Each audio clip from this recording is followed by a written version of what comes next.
In this screencast, we will talk about how to write a concise summary. Writing summaries is an important skill that will be useful to you throughout your academic career and beyond. It is important to understand how to read a text critically and summarize either its main points or the points that are relevant to your argument.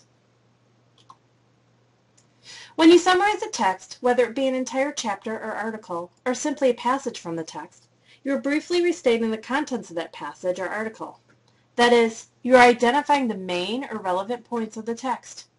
3 things that you should not include in a summary are minor details, repeated details, or your own opinion about the text you're summarizing. Here's how to get started. This sounds easy, right? It's not, but it is a skill that can be acquired with practice. Here are some simplified steps to help you get started.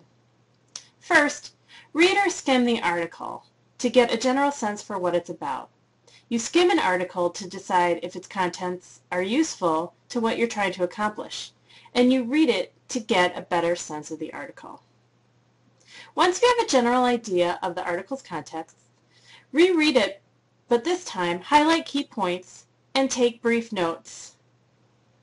As you highlight the main points, you will eventually be able to determine the author's purpose for the article, their argument or thesis statement. Remember, a thesis statement introduces an argument, and the main points of the thesis statement are elaborated on throughout the writing process. We'll practice this skill later on in the term, but for now, we're just interested in discovering the author's central idea. Okay, once you've summarized the author's central idea, you'll continue to break down the passage into sections, labeling each section and writing a 1 to 2 sentence summary of that section. Pay careful attention to key terms throughout the passage and include only main points that elaborate on the author's central idea. Once you've completed this process, you will have notes that include a 1 to 2 sentence summary of the author's central idea that you can combine with the subsequent sentences you generated as you summarized each section of the article. Now you're ready to write your summary. To do this, first combine your thesis statement and summaries into one passage, and then add any additional significant details if necessary. Now it's time to revise your summary, and the first thing you need to do is eliminate any repetition or unnecessary minor details. The goal is to use as few words as possible while maintaining the integrity of the passage. Once you've completed this process, check your summary against the original passage for accuracy and completeness. Finally, work on sentence-level revisions. There are several things you need to consider during the sentence-level revision process. First, and most importantly, are applying appropriate active verbs and transitions. You'll need to know the author or distributor of the article so that you can attribute ideas to that person or organization.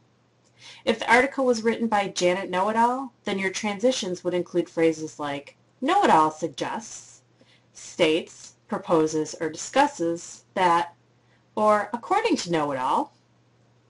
Consult the attached PDF called Active Verbs and Transitional Phrases. This handout will likely be handy to you throughout the semester. As you continue to revise, check for appropriate style and clarity. Are you writing exclusively in the third person? Are your sentences written clearly? Read the summary out loud and listen to how it flows. Also, check for choppy sentence structure. Choppy sentences occur when you string together several short, simple sentences. This can occur when you start several sentences in a row the same way. Combine choppy sentences in order to improve the flow. And finally, check for grammar, punctuation, and spelling issues. Next, let's discuss a few additional ideas of how to write concisely so that you can clean up any clutter in your summary. Remember, the idea of a summary is to convey meaning in the fewest possible words, eliminating unnecessary words, reducing wordy phrases, and simplifying tangled sentences. Take redundancy, for example. Some words act as modifiers, but all they really do is repeat the words they modify. Let's look at some examples. Red in color, small in size, round in shape, past history, visible to the eye, and this is the honest truth. To revise, you simply Write red, small, past, visible, and truth. Does this look like a familiar pattern in your writing?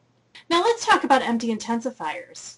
Intensifiers modify verbs, adjectives, and other adverbs. They are imprecise, redundant, and often meaningless. They consist of words like incredibly, particularly, really, truly, and my utmost favorite, very.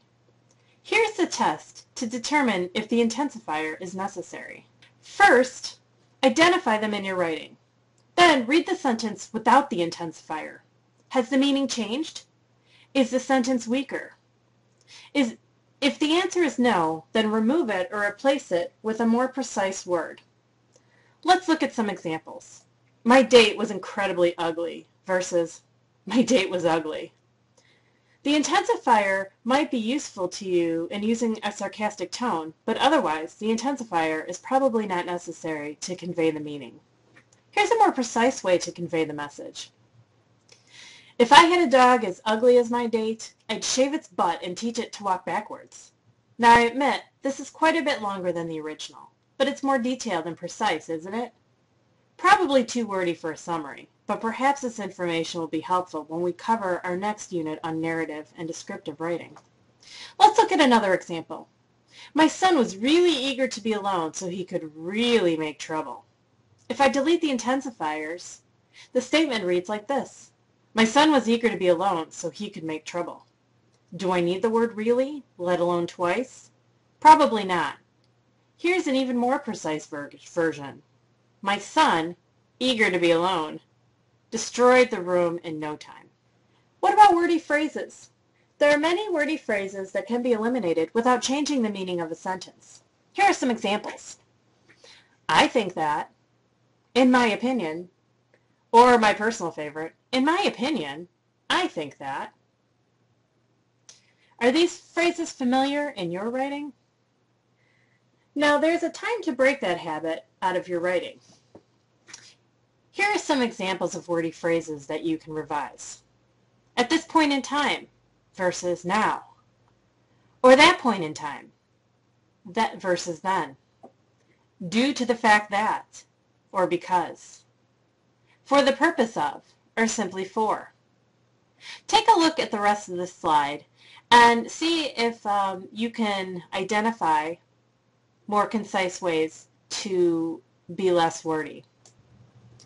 Okay, here's part 3 of the screencast for writing summaries and writing concisely.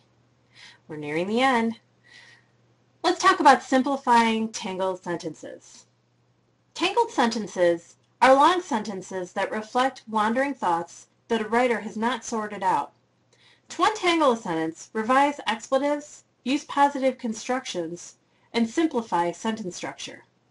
I'll bet you're wondering what all that means. Let's begin with expletives. Expletives are empty words that occupy the subject's position in a sentence. Examples include phrases like there is, there are, and it is. Let's look at these two sentences. There is a reason why some students shouldn't take Saturday morning classes. Now let's look at the revision. Some students shouldn't take Saturday morning classes. It's a small difference, but there is a difference. Let's look at another example. There are many students who would be better served in an evening class. Or how about simply just, many students are better served in evening classes. Much more concise. Here's a third example. It is imperative that students who register for Saturday classes come to class on time. Or revised, students in Saturday classes should be on time for class. Well, I hope this screencast has helped you pick up some tips on how to better summarize the ideas of others in concise and specific ways. Remember, these are useful tips that should not only apply to this assignment, but throughout the term and in your academic and professional writing. Good luck with your first major assignments in this class, and email me if you have any specific questions. Enjoy your day. Bye.